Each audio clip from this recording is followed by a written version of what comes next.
Luribay transmite el aroma, la dulzura de sus campos, de la gran variedad de frutales que llega con la brisa del fértil valle. Allí se escribieron muchas páginas de la historia, desde la época de los señoríos aymaras y otras culturas, hasta los primeros años de la República de Bolivia. Esta es la casa del expresidente José Manuel Pando. Este es un museo familiar llamado Villa Elisa, es una casa de hacienda. Durante tu visita a este lugar apacible, que parece haberse desprendido de las montañas del entorno, disfrutarás el sabor de los buenos vinos y singanis de altura, elaborados con uvas de las cepas más antiguas y añejados en sus bodegas más tradicionales.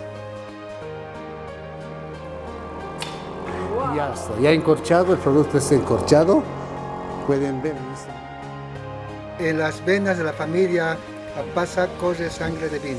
Son payayo. En Luribay siempre habrá un motivo para vivir nuevas experiencias y conservar las más gratas sensaciones.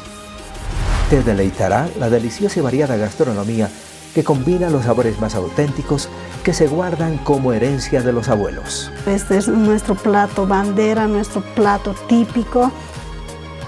Eso no es todo.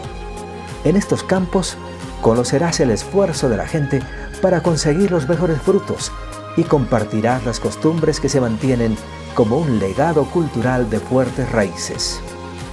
En Luribay, la Cabaña Unión tiene la mejor invitación para vivir una extraordinaria experiencia.